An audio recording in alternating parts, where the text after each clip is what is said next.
One of the reasons that work is the number one place most of us make friends is because it's usually the place that's closest to like what school was to us when we were kids. We have the proximity to the same people without having to schedule it and initiate it. We have the spontaneity of conversations. We're hanging out on a regular basis with the same people. Fast forward, and a lot of us are working from home in our own little office, isolated, and not getting that interactions at all. It's more like doing homeschool instead of going to school. And while there's so much convenience that comes with it, a lot of us are not getting our social needs met. And I say that, and then a lot of us are going to be like, oh, I can't handle any more people. We're almost meetinged out. We think we're getting all this interaction because we're scheduled all day long in back-to-back meetings. But that's different. That's not socializing. That's us listening to other people give updates, most of it, right? That's us just taking it in. And that is exhausting. But that's different than actually getting our own social needs met.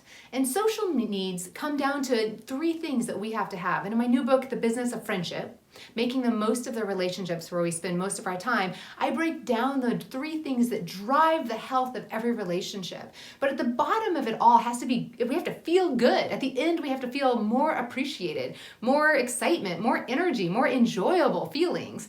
And so just logging on to a video meeting and listening to people drone on may or may not be leading to that. Second, it has to have the driver of consistency. That's what we had when we were in the workplace. And it's not what we have so automatically now that we are working remotely. It's not that we're just consistently seeing the same people unless we're on those video conferences together. But that's what leaves us feeling like we can rely on those interactions, that they're there for us, that we can trust them, that we know the pattern, we can get to know each other. And then the third driver of every relationship is vulnerability. This is where we actually are just getting to know each other, where there's actually some sharing, some personal disclosure, some ideas, some strengths, some stories. It's just where we feel like I know a little bit about that person, and it matters. That's what bonds us. That's what leaves us feeling empathy. That's what makes us like each other. And so these 3 things, if they're not happening in all those video conferencing and all those phone calls, then we need to initiate that. Consider this from my book, where I'd say I'm talking about the Gallup Healthways Wellbeing Index, where they tracked 140,000 Americans, and they found a correlation between the number of social hours each day to our daily mood. The data suggests we need 6 hours of social interaction every day to lower our stress, minimize our anxiety, and leave us feeling connected. Compare the 2-to-1 ratio of happiness to stress if you only get 1 hour of social interaction in a day to the 11-to-1 ratio if you can hit the 6 or 7 hour mark. And I go on to talk about some of the research I've done, where even before we were working so remote, most of us were wanting more time with our colleagues and our peers. And so now we certainly are at a point where we have to be intentional. Much like homeschool, if you decide not to send your kids to school, then you have to intentionally plan the play dates and the activities and the groups that they're going to be a part of. And now we have that opportunity to do for ourselves as adults. We need to plan that. And so if you need more socialization, and I'm not talking just more small talk, I'm not talking just more meetings, I'm saying if you need more socializing, more connecting, then let's be intentional about that. And let's just think through 3 things that you can do where you are now. And everybody's situations are so different and everyone's needs are so different. So I'm trying to be broad enough here, but hopefully help get the brainstorming going. The first thing you need to do is reflect. What type of consistency would feel good? What kind of interaction would feel good? What are you really missing? Is it more of like just texting or chatting throughout the day in small ways with people and just kind of feeling more belonging, more connection, more collaboration in little ways?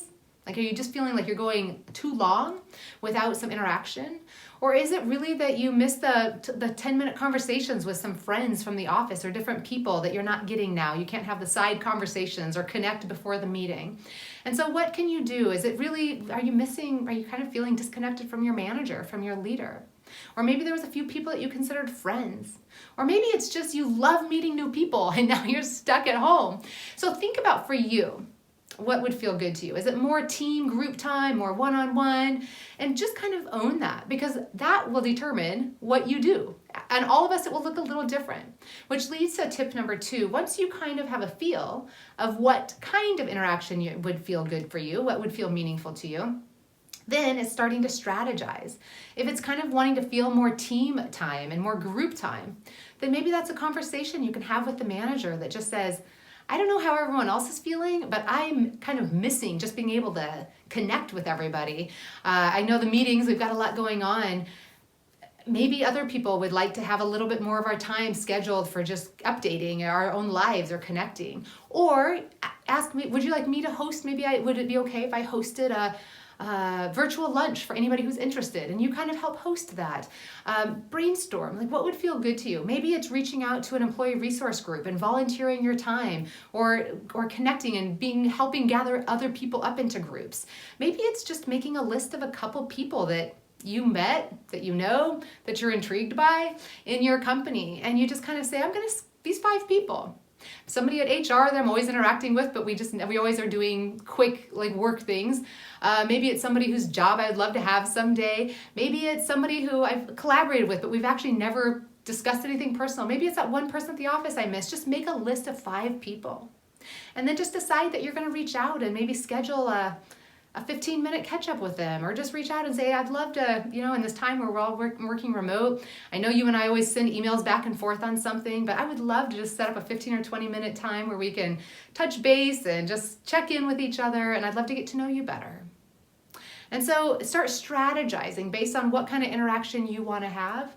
You actually could go back to your office feeling more connected and closer to some individuals because you took advantage of this time. And then the third thing, you do have to initiate. The proximity and the spontaneity happened for us when we were in the office, but it's not going to happen. That consistency is not just going to happen to you. Somebody has to initiate it. And if we don't have that consistency piece of the triangle, if we don't actually have the interactions, then we can't do the other 2 things, which is feel good about those interactions and get to know each other during those interactions. And so if we aren't scheduled to interact, we won't ever form a bond. We won't get that need met. And so initiate. Remember that this hunger you have is a human hunger.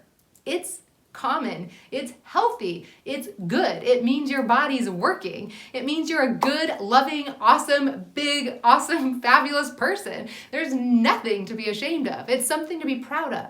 And the fact that you feel that desire, have capacity to connect, means other people do too. But most of us are hoping that somebody else does the initiating. And so if you're willing to initiate, if you're willing to put the call out there, to host, to hold the space, to say if anybody wants to gather on Fridays for 15 minutes at the end of our work week to each check in on something we're proud of and to toast together, I'd be happy to host it. If we want to, I'd be happy to open up a Wednesday morning for 2 hours of virtual co-working space where we each just tell each other something we're going to work on, and then we just work on it on our own, and then check in at the end. You can do this. You can help offer yourself and others around you something that we are all longing for. It's a gift you can give. We're watching the news and saying, how can I help? I want to be a part of this. And we're not all like first responders and heroes of the obvious kind. But every single one of us can say, I can help people feel more connected. And if I and others feel more connected, we are going to feel more loyal to our company, our health is going to improve, our stress is going to go down, burnout is less likely, we're going to like our jobs better, we're going to want to show up and be there and have each other's back. It's only good things that come from it. When I was researching my book, I was blown away again. I decided to write the book because I knew some of the research, but reading it all again and researching it and getting the latest stuff, I was like, this is the key. This is huge. If you're willing to do this, it is good for your career, and it is good for your health and your happiness, and it is good for what you're spending most of your time doing is working. So you may as well enjoy the people you work with and get to know them better. So blessings on you if you're somebody who's willing to feel the need, assume that other people have that need, and do something about it.